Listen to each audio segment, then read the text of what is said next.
cómo es que un bicho, un microorganismo me produce daño y cómo es que mi organismo responde ante esa situación. Entonces, la inmunidad es más que un estado de resistencia natural o adquirida, porque nosotros tenemos mecanismos naturales, ¿no?, que me protegen frente a un bicho, ¿no? Tenemos barreras físicas, ¿no? Tenemos proteínas, tenemos células de manera natural que me defienden, o adquiridas porque las podemos adquirir a través de la vacuna, ¿no?, etcétera. Entonces, que poseen algunos microorganismos, frente a una determinada enfermedad o al ataque de un agente infeccioso. Entonces, la inmunidad de manera se puede clasificar de varios tipos. Uno, por ejemplo, si son células las que nos defienden, entonces hablamos de inmunidad celular, ¿cierto? Células que me defienden. Entonces tenemos los glóbulos blancos, los macrófagos, ¿cierto? Los linfocitos T, los linfocitos B, los neutrófilos, ¿no? Entonces son células las que me defienden, por eso se llama inmunidad celular. Y la otro tipo de inmunidad es de inmunidad humoral. ¿Por qué se llama inmunidad humoral? Humoral porque ya no son células las que me protegen, sino son proteínas. Proteínas las que me defienden. Y ahí hablamos de los famosos anticuerpos, por ejemplo, ¿no? Los anticuerpos o gamma-globulinas. Ustedes recordarán que los anticuerpos o gamma-globulinas son ¿cuántos tipos de anticuerpos tenemos? 5, ¿no?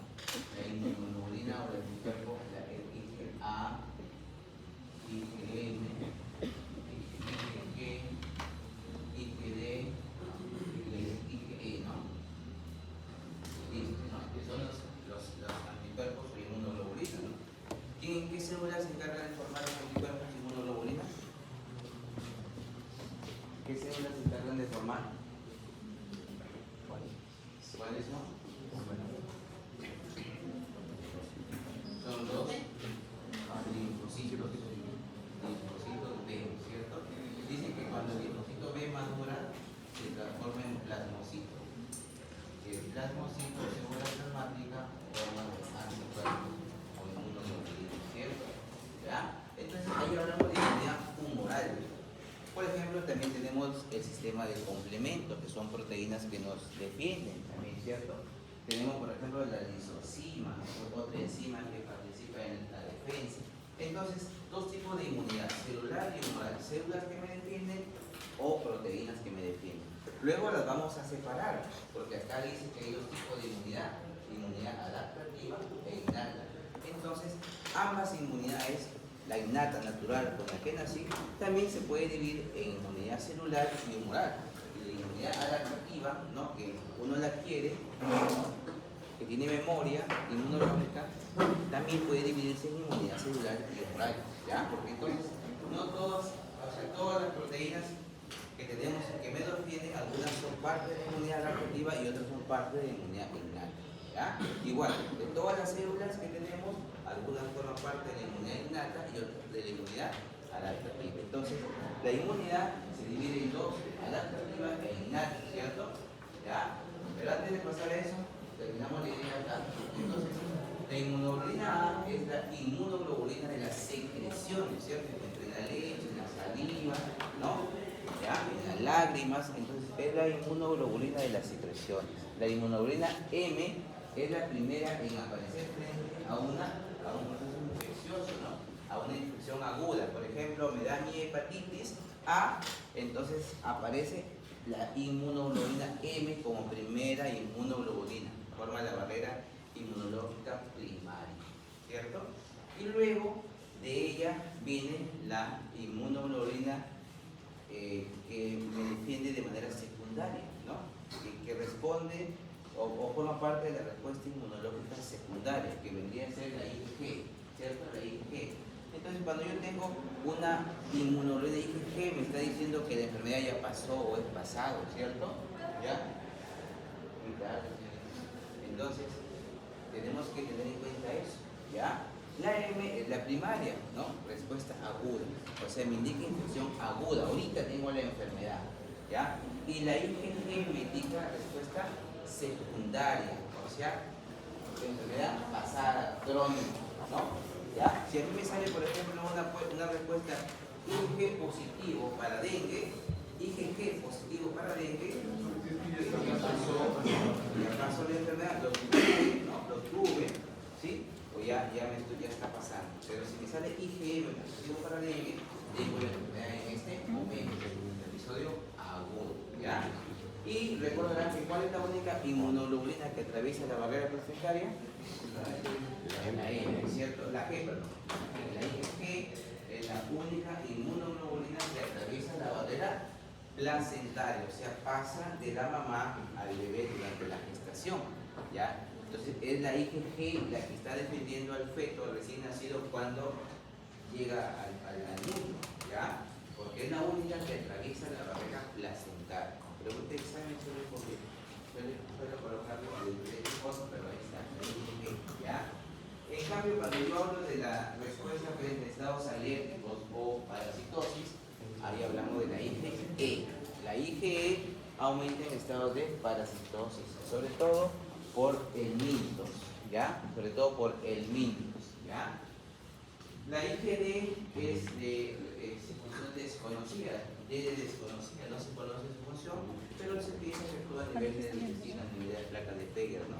Entonces ahí puede actuar, ¿ya? Protegiendo a ese nivel. Entonces estas 5 inmunoglobulinas, por ejemplo, forman parte de la inmunidad humoral adaptativa. ¿Por qué? Porque se forman en respuesta a, ¿ya? ¿Ya? Entonces vamos a continuar. La inmunidad, habíamos dicho que puede ser de dos tipos, ¿no? La adaptativa y la innata, porque así nacimos, ¿no? ¿Ya? Y esta inmunidad innata, ¿cuáles son sus características? No tiene memoria inmunológica, ¿sí? No es específica, ¿ya? O sea, es inespecífica, ¿ya? Si yo digo esto, la adaptativa será lo contrario, ¿cierto? Ya no tengo por qué repetirlo, ¿cierto? Si la innata es inespecífica, la adaptativa será específica. Si la innata no tiene memoria inmunológica, la adaptativa tiene memoria inmunológica. ¿Ya? ¿Qué significa memoria inmunológica? Que cuando viene un bicho por primera vez, mis células responden y forman anticuerpos o células que reaccionan frente a este cuerpo extraño. Y cuando me da la enfermedad por segunda vez o tercera vez, rápidamente actúan estas defensas y me bloquean y no me dan la enfermedad. ¿Sí? Hay cientos de virus, ¿no? Miles de virus del resfrío, ¿no? ¿Y por qué no nos resfriamos siempre? ¿No? Porque a veces tenemos ya anticuerpos o células frente a ese virus y no me da nada. Pero de vez en cuando me resfrío, porque son diferentes tipos de virus que hay, ¿ya? Entonces la inmunidad adaptativa tiene memoria inmunológica, ¿ya? Listo. Entonces, y la innata, habíamos dicho que también pueden tener células que la defienden o proteínas que la defienden. Entonces, ¿qué células forman parte de la inmunidad celular innata? Esa fue una pregunta que se lo pasaba, ¿no? Porque todo lo que estoy hablando no está ahí, pues, ¿cierto? Entonces tienen que estar atentos, ¿no? O leer su llave, de lo que les estoy diciendo, tengan llaves, ¿ya? Entonces, la inmunidad celular innata, ¿qué células forman parte de la inmunidad celular innata? Ahí tenemos los glóbulos blancos. Todos los glóbulos blancos, ¿no? Los neutrófilos, los eosinófilos, ¿no? Los linfocitos, forman parte de la inmunidad innata. Linfocitos sobre todo, ¿no? ¿Ya? Innata. Nacimos con esas células. Los mastrocitos, ¿no? Los macrófagos, pues con eso nacemos, ¿ya? Los monocitos. Entonces, eso es innato, ¿ya? Innato, ¿ya? ¿Y cuál será la inmunidad humoral innata?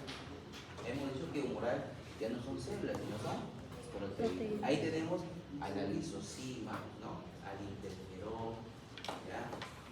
Al sistema de complemento, a la lactoferrina, ¿ya? Esas son proteínas que forman parte de la inmunidad humoral innata, porque nacemos con eso, ¿ya? La lisozima, la lactoferrina, interferón, alfa, beta. Hay varios tipos de interferones, ¿no? A un grupo le pregunté, a otro no me recuerdo si lo pasaba. Tenemos el interferón alfa, beta y gamma. ¿Cuáles de los tres forman parte de la inmunidad celular, humoral adaptativa? Es lo que acabo de decir, pero bueno, lo busco, ¿ya? Le voy a preguntar en eso. ¿cuál de ellos forma parte de la inmunidad humoral adaptativa? No. Ya, innata, mira lo que voy a decir, sino que ya si estuvieron atentos.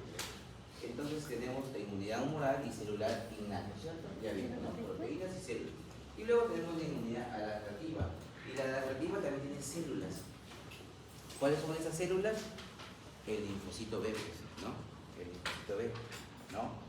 El linfocito B, ¿cierto? Y la inmunidad humoral, ahí están los anticuerpos, ¿cierto? Los anticuerpos, porque son específicos, ¿no? Formados por los plasmocitos, ¿no? ¿Ya? Y ahí está el interferón que les digo que va.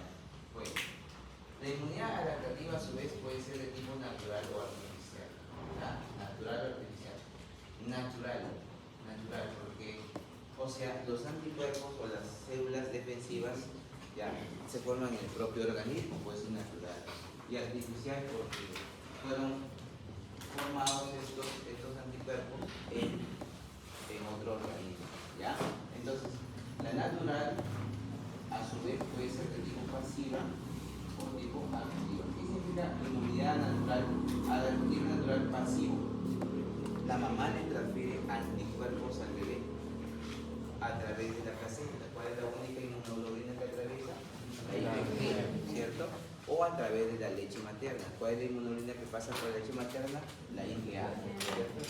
Entonces, eso es pasivo maternal, porque el organismo no lo formó, ¿cierto? Sino lo recibió, formados en otro organismo de la misma especie, ¿cierto? Porque la mamá lo transfirió a través de la placenta o a través de la lactancia, de forma de la misma especie humana, ¿cierto? Entonces son anticuerpos transferidos de manera pasiva natural, ¿sí? Administraciones naturales.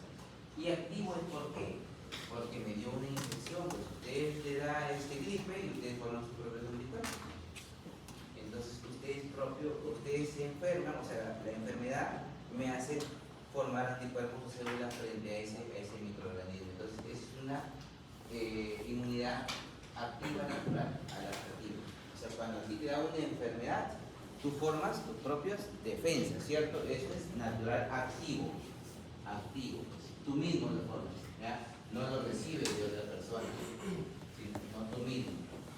Pero la inmunidad adaptativa también puede ser artificial y también la artificial puede ser pasiva y activa. Entonces, ¿cuándo es pasivo? Por ejemplo, me mordió una serpiente venenosa, entonces yo tengo que agregarle el anticuerpo específico, el antídoto frente a ese veneno, ¿cierto? Porque si no me voy a morir. Entonces me transfieren anticuerpos. Y esos anticuerpos fueron fabricados en organismos de otra especie. Porque generalmente los anticuerpos contra las serpientes son fabricados a partir del suero de caballo, ¿no? O de otra especie, ¿cierto? Entonces me transfieren a mi anticuerpo. ¿Ya? Por eso es pasivo, transferencia de anticuerpos. Me da tétanos, estoy con el tétanos. Ya saben que el tétanos es causado por una toxina, la tetanospasmina. Entonces hay dos tipos de vacuna. La que a mí me aplican cuando estoy en el calendario natural de vacunación es el toxoide mecánico. El toxoide es el que me aplican, o sea, digamos la misma toxina pero inactiva. ¿Para qué? Para que mi organismo forme defensa frente a esa toxina, ¿cierto? Ese es el toxoide mecánico. ¿No? Toxoide, porque es la toxina inactiva. ¿Ya? Eso es normal, lo que nos vacuna. Pero si yo tengo tétanos, o sea, que estoy con tétanos, con la enfermedad y que hago todo el cuadro de tétanos, ¿qué me tienen que agregar? La antitoxina, ¿cierto? Porque el tétanos es causado por una toxina. Entonces me tienen que agregar la antitoxina, porque hasta que mi organismo forme los anticuerpos o responda a mi inmunidad porque me vacunaron de chiquito, van a demorar días tras días. ¿No? ¿Recuerden que les digo? Que la inmunidad es natural, no tiene metabolismo, ¿no? La adaptativa sí, ¿sí? Pero hasta que responda pasan días. Entonces yo quiero recuperar al paciente, le agrego la antitoxina para bloquear a la toxina y no ejerce su mecanismo de acción. Entonces, eso es transferencia de anticuerpos, ¿ya? Artificial, porque yo no los formé, me los inyectaron para Y la otra es la artificial activa. Artificial activa, las vacunas, el calendario de vacunación. Cuando a mí me vacunan, me están inyectando antígenos, ¿no? O porciones antigénicas, ¿ya? Del microorganismo. Entonces me están inyectando antígenos de una bacteria o de un virus para que mi organismo responda.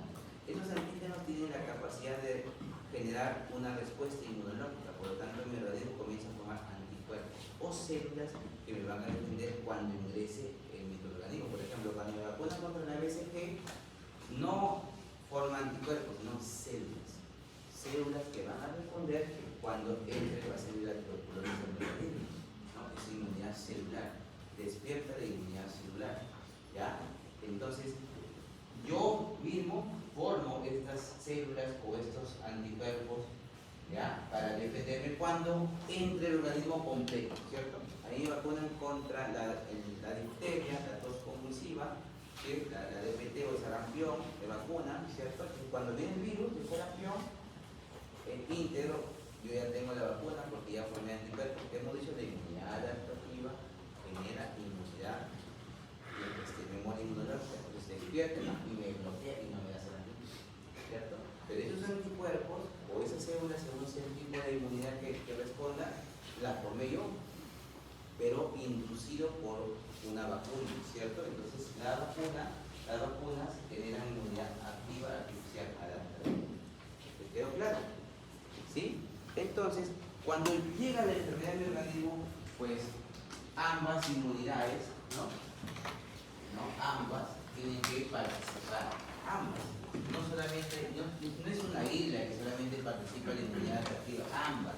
Entonces tenemos mediadores inflamatorios, células fagocíticas, interferón, sistema de complemento, que estos forman parte de la inmunidad humoral y celular innato, y los linfocitos TIM que van a formar parte de la inmunidad humoral y celular adaptativo para que ataquen al microorganismo, ¿sí? Y lo destruyen, o sea, ambos. Aparte, acá dice que el sistema inmunitario hay innato, se realiza por barreras fisiológicas para la entrada de microorganismos patógenos con respuestas defensivas muy rápidas del hospedador, ¿no? Entonces, por ejemplo, nosotros tenemos la piel, es un mecanismo, una barrera también, porque evita que ingrese el microorganismo, ¿no? Hay ciertas respuestas innatas que también me ayudan, por ejemplo, la inflamación. El proceso inflamatorio es una respuesta adaptativa, ¿ya? ¿Por qué? Porque el aumento de temperatura, la fiebre, que es otro mecanismo, que es parte de la inflamación, evita la reproducción de los microorganismos.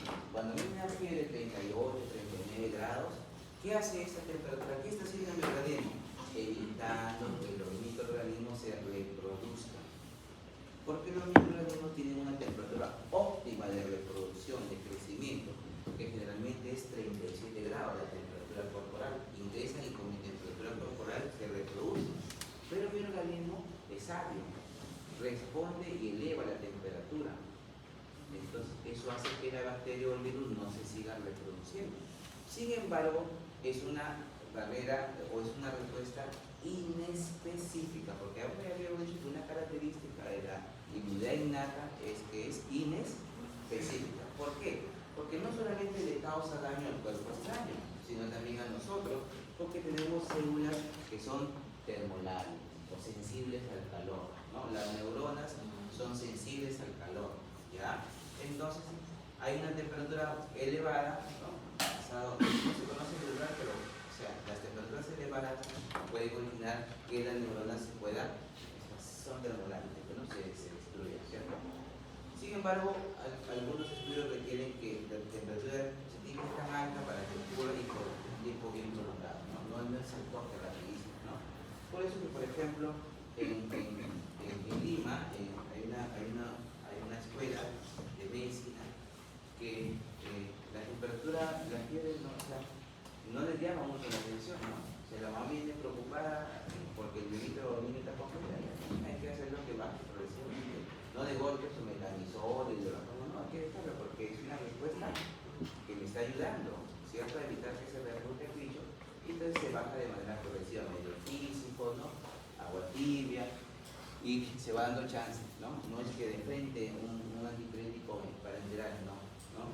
Ya sabemos que tiene permiso, bueno, en los de raza blanca, sobre todo los americanos, estadounidenses, te produce a granulocitosis. Por eso es que esa escuela en Lima no usa mecanizol, que tiene digamos, esa escuela americana, no usa mecanizol. Acá usamos mecanizol hasta por gusto, ¿sí o no? Entonces, el mecanizol, uno de sus efectos adversos en los pacientes razonables, pues a granulocitosis. Entonces, si yo no tengo granulocitos en mi organismo, entonces, ¿quién me va a defender? Y cuando yo hablo de granulocitos, me estoy refiriendo a los glóbulos blancos, ¿sí? Porque los glóbulos blancos hay dos tipos, granulocitos y agranulocitos. Los granulocitos son los neutrófilos, los eosinófilos, los basófilos. Y los agranulocitos son los linfocitos, ¿no? Los linfocitos, ¿ya? Los monocitos, ¿ya? Entonces, el mecanismo produce agranulocitosis, ¿ya? Muy bien. Entonces, ahí tenemos esto de acá, todo es de manera conjunta, ¿sí? ¿Alguna pregunta antes de empezar la estructura bacteriana? ¿Alguna pregunta? ¿Todo claro? Muy bien. Entonces vamos a hablar ahora de las bacterias. Termino esta clase de bacterias y hacemos un lección.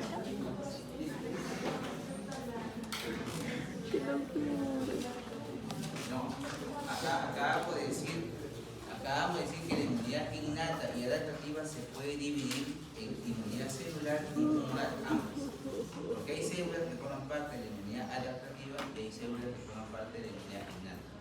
Hay proteínas que forman parte de la inmunidad adaptativa y hay proteínas que forman parte de la inmunidad innata. No es lo mismo adaptativo que celular. ¿Ya? Muy bien. Entonces terminamos con esto y hacemos un breve. Muy bien. Ya tenemos un caso clínico de Juan tiene 5 años y se puede abrir como que de la raza que dice que los alimentos científicos se encuentran para el médico le diagnosticó parinoviral bacteriana. Punto. Ya está el diagnóstico. Ustedes no van a hacer diagnóstico cuando yo les haga casos clínicos en el examen. Va a haber una pregunta clave, una palabra clave que ustedes dicen, ya estamos hablando de tal bacteria, de tal virus, de tal parásito. Y ya está. Y el resto lo hacen. No les voy a preguntar tratamientos, dosis, esas cosas no les voy a preguntar por si acaso. ¿Ya? Entonces, bueno, tenemos un caso clínico y el médico diagnosticó parinoviral bacteriana. Bueno, la causa más frecuente de la causante más frecuente de parinoviral bacteriana es el Staphylococcus, ¿cierto? Y el Staphylococcus tiene una serie de toxinas, de antígenos, ¿ya? Que van a producir daño en el organismo. Entonces, aquí básicamente estamos hablando de una bacteria que se llama Staphylococcus.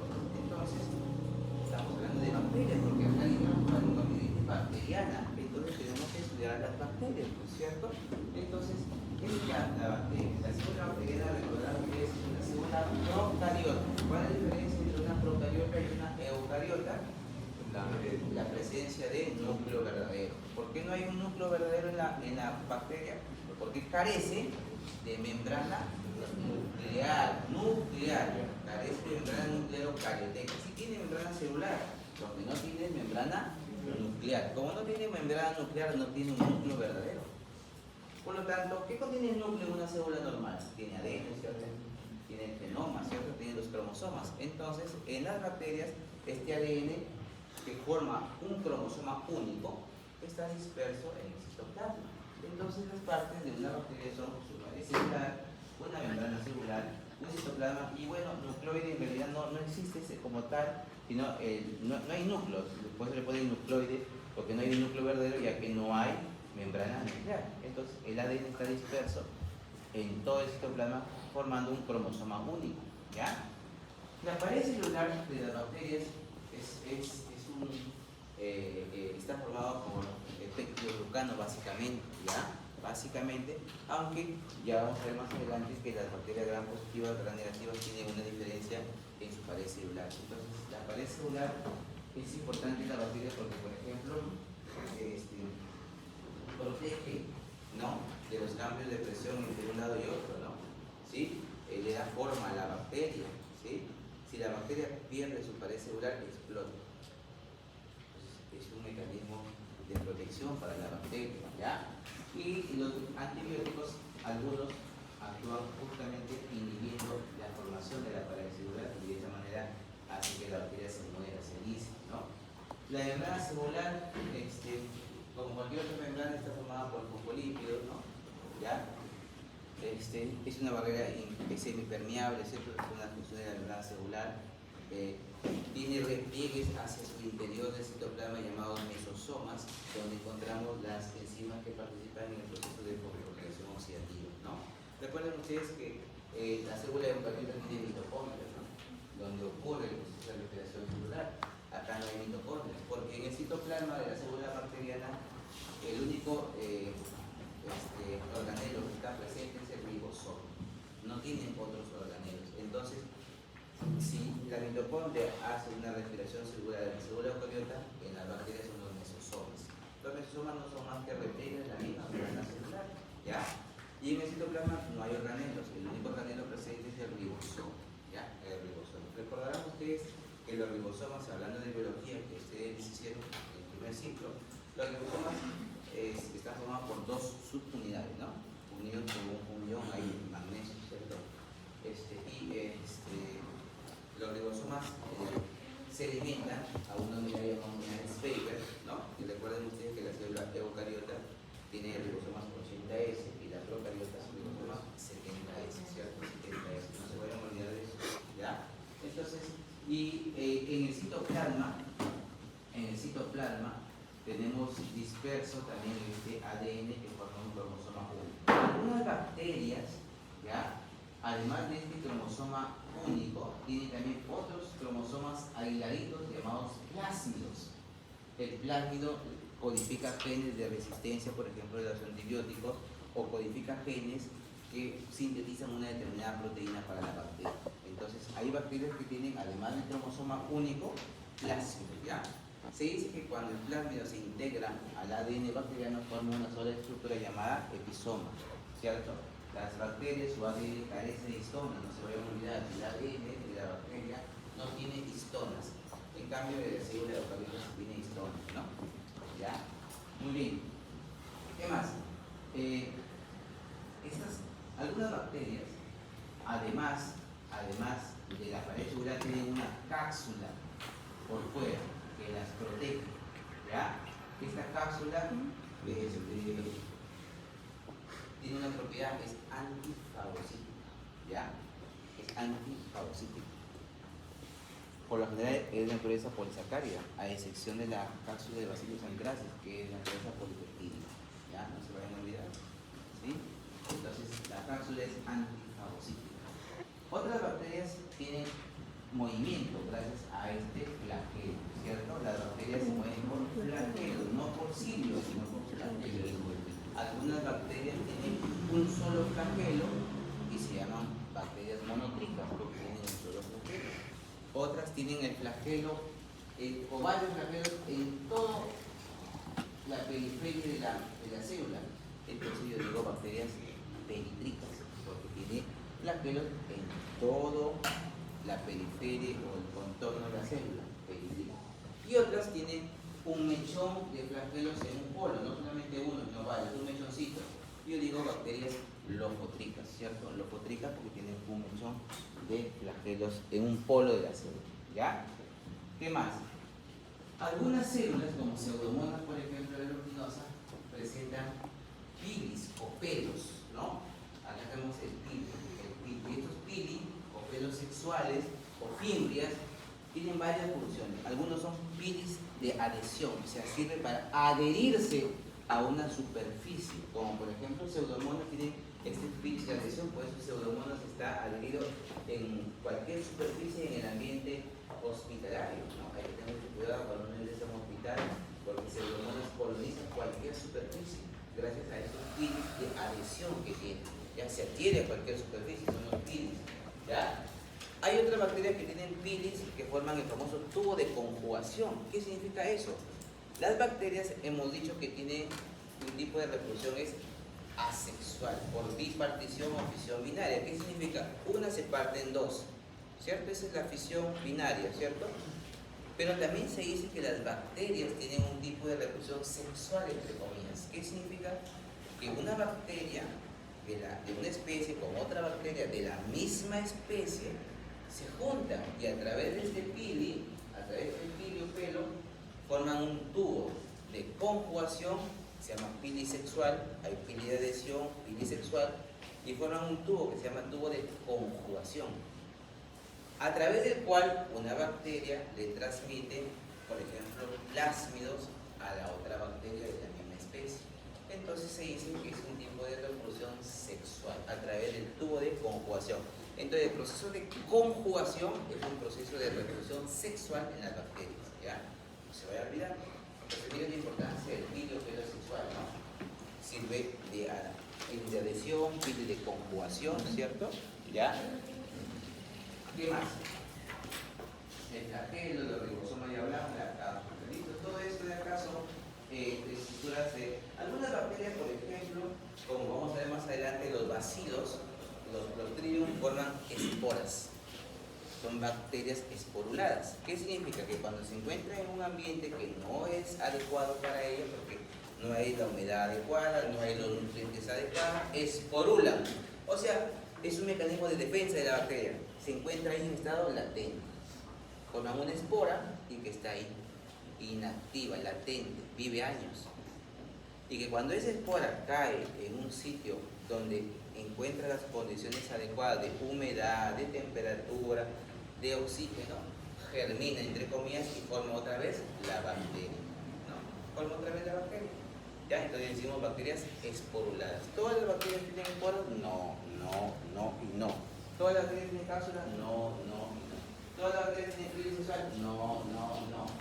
¿Ya? Porque eso les voy a preguntar y se equivocan. Y les digo la pregunta y se equivocan. No así como les estoy diciendo, que viene con un texto, ¿no? Pero se equivocan. ¿Ya? No, no, no. ¿Sí? Muy bien. ¿Qué más? Ahora, la bacteria, vamos a hablar un poquito de la pared celular, ya un poco más detalle. Eso era parte de la práctica que lo hicimos la semana pasada, ¿no? Los que estuvieron el día jueves en la parte práctica, ¿no? Hicimos la clonación in situ y nos salió, ¿no? El grupo 1 pudo ver cocos gram positivos, el grupo 2 pudo ver cocos y bacilos gram negativos, ¿no? Cocos gram positivos y bacilos gram negativos, ¿no? Tuvieron la suerte de que hicimos también la adquisición de otro cultivo y bacilos gram negativos. Entonces, ¿vieron los dos? ¿Sí? Entonces, este es el fundamento de la progresión Gram y de una técnica para poder identificar a las bacterias en dos tipos, Gram positivas y Gram negativas, ¿ya? Entonces, una forma de clasificar a las bacterias es eso, por su coloración. Y otra forma de clasificar a las bacterias es por su morfología, por su forma. Si tienen forma esférica, yo digo cocos. Si tienen forma alargada de bastón, yo digo bacilo. Y si tienen forma de espiral, yo digo espirilo. Entonces tengo cocos, bacilos, espirilos, ¿ya? Entonces, dos formas de clasificar, por su morfología y por su coloración. El fundamento de la coloración Gram se basa en la estructura de la pared celular, ¿ya? Entonces, esa es la pared celular de la bacteria Gram positiva y la Gram negativa. Si tú ves acá la pared de la Gram positiva, está formada por pecto casi un 100%,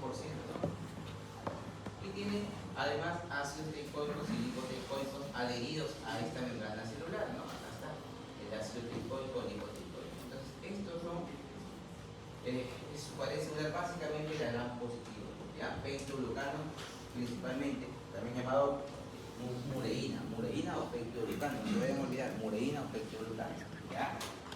Entonces, la pared celular de la Gram negativa, este pectoglucano es solamente un 10%, mirad. Poquito. Acá hay un espacio periplasmático donde encontramos enzimas, acá está la membrana celular, y este pectoglucano solamente representa un 10%, mientras que el resto de la pared está formada por una membrana externa y por lipopolisacáridos. Es diferente, de naturaleza lipídica, hay lipopolisacáridos y una membrana externa. La membrana externa también tiene fosfolípidos, no líquidos, ¿cierto? Miren, es diferente, ¿no?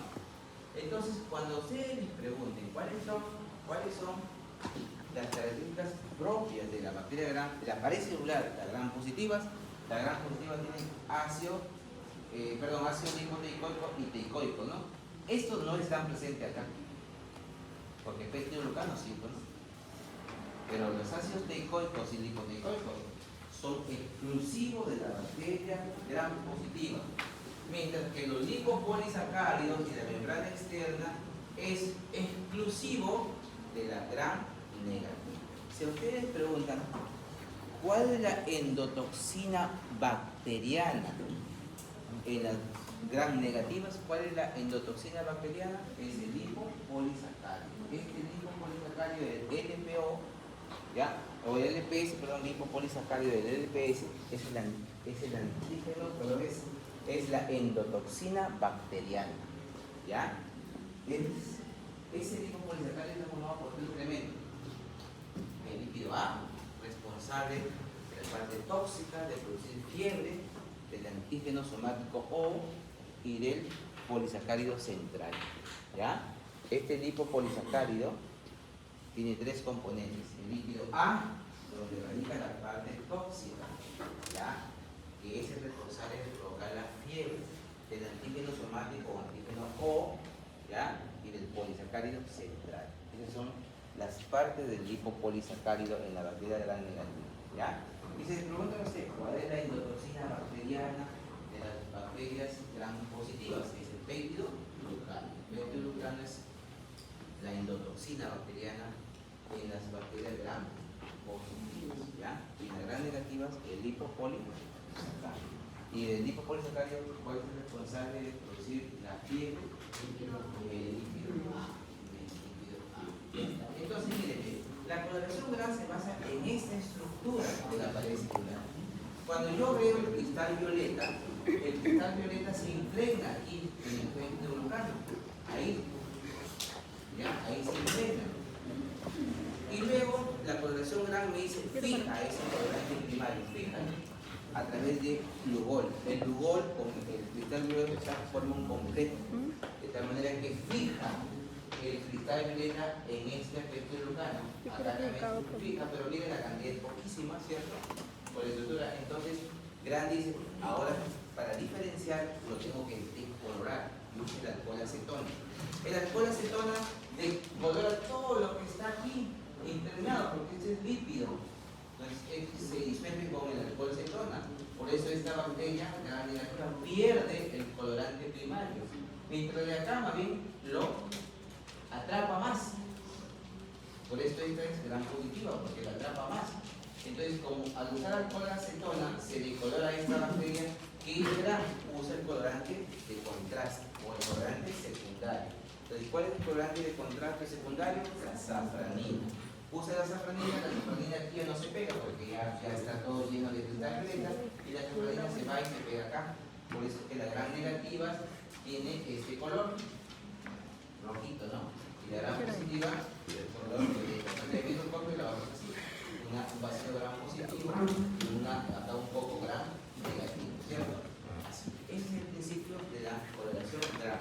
Eso le voy a preguntar en el examen práctico. Y estas son las preguntas que están en tu guía práctica número 1, ¿sí? Ya está, listo. Ahí está la coloración gram. Y acá está lo que habíamos dicho, ¿no? Estructuras de la pared bacteriana en las gram positivas y en las gram negativas, que ya hemos hablado, ¿cierto? Se dice que cuando una bacteria gram positiva pierde su pared celular, forma protoplastos. Y cuando una bacteria gram negativa pierde su pared celular, forma esferoplastos. Si un esferoplasto es capaz de volver a formar la pared celular de la bacteria y volver a formar unas células que llaman formas L, no se vayan a olvidar, ya, las formas L, los protoplastos y los esferoplastos. Listo, muy bien. Entonces, la pared celular está formada básicamente por estas unidades: el N-acetilglucosamina más el N-acetilglucosámido. Estas son las dos unidades unidas por el enlace glucosídico beta 1,4. El enlace glucosídico beta 1,4 une ambas unidades que forman el componente principal del peptidoglucano, el NAC y el NAC, el N-acetilglucosamina y el N-acetilglucosámido, ¿ya? Dicen que la lisozima, la enzima que está presente en la saliva, es capaz de destruir estos enlaces beta 1,4. Lo destruyen, y si destruyen estos enlaces beta 1,4, lo destruyen, la bacteria pierde su pared celular y por tanto, si pierde la pared celular, la presión osmótica hace que estalle, se dice, ¿cierto? Por eso es que se forma un protoplasma. plástico. Un brote plástico es cuando la bacteria gram positiva ha perdido su parecibilidad y se muere. ¿Ya? Listo, entonces no me voy a olvidar. Ese es el secreto básico del pectolocano. Pero el pectolocano además tiene esta fuente de 5 aminoácidos, ¿no? ¿Ya? Y que ambas cadenas o las cadenas del pectolocano se van a unir por enlaces de glicina, ¿no? Y la glicina une la D-alanina de una cadena del pectolocano con la L-glicina de la otra cadena del otro pectolocano, ¿ya? Entonces tiene un puente de glicina y tiene también estos 5 aminoácidos que lo unen, ¿ya? Muy bien. Esa es la estructura básica de la parecibilidad. Muy bien, ¿qué más? La gran negativa ya hemos visto que este pectolocano solamente representa un 10%, ¿sí? El resto es una membrana externa formada también por glicopolisacáridos, ¿no? Que está formada por el líquido polisacárido central y el líquido somático. Y está todo lo que yo he dicho, ¿no? El pectolocano en la gran negativa representa un 10 a 20%, ¿no? Forma que protoplastos se están formando enteroplastos, ya el espacio periplasmático lógicamente está ausente en la gran positiva, está presente en la gran negativa. Algunos ejemplos de gran positiva, los bacilos, estafilococos, en gran negativa, Escherichia coli, Neisseria, Pseudomonas, ¿no? Listo, entonces son algunas características que diferencian un grupo de otro. Esto ya lo hemos hablado. La cápsula bacteriana generalmente de naturaleza polisacárida, ¿cierto? Excepto la de Bacillus anthracis, que es de naturaleza polipeptídica, ¿no? Ácido polideglutámico, ¿cierto? Es poco antigénica. ¿Qué significa? Que no induce poco antigénica induce poca respuesta a inmunitaria. Por eso es poco antigénico. Cuando dicen un antígeno es muy antigénico, es porque hace que mi organismo forme rápidamente una respuesta inmunológica anticuerpos celulares, porque es muy antigénico. Pero la cápsula es poco antigénica, es antifagocítica y se considera un principal factor de virulencia. O sea, cuando una bacteria tiene cápsula, es un factor de virulencia. ¿Qué cosa es virulencia? ¿Qué cosa es patogenicidad y qué cosa es virulencia? Patogenicidad es la capacidad que tiene un microorganismo de producir enfermedades, ¿ya? Y la virulencia es el grado de patogenicidad. Se puede relacionar con el grado de morbi-mortalidad, ¿no? Cuán mortal, cuán daño puede producir una bacteria. Eso es virulencia. Cuando más virulenta es una bacteria, más daño va a producir. Y la cápsula es un factor de virulencia importante, por ejemplo, sobre todo en Streptococcus pneumoniae, que causa la neumonía, ¿no? Esta bacteria, que es un diplococo gram positivo, su principal factor de virulencia es la cápsula. No tiene toxinas, ¿no? Y la cápsula es su principal factor de virulencia. Generalmente no se tiene, pero hay ediciones especiales que permiten ver la cápsula de la bacteria, ¿ya? Función negativa de cápsula de pneumoniae, diplococo gram positivo, ¿no? Los flagelos que ya hemos visto, monotricos, los polipos perindricos, ¿cierto? Ya hemos visto, ¿sí? Los filis o fimbrias, que también ya hemos visto. Las esporas, que ya hemos visto, los bacilos y los clostridios, que realmente forman esporas, ¿ya? Que es un mecanismo de defensa, ¿cierto? La bacteria espórula cuando no tiene las condiciones adecuadas en su medio. Y estas son las estudios recomendadas. Muy bien, ¿alguna pregunta? ¿Sí? Si todo está claro, o preguntas, ya, si no, nos tomamos unos minutos para relajarnos. Así pueden hacerlo.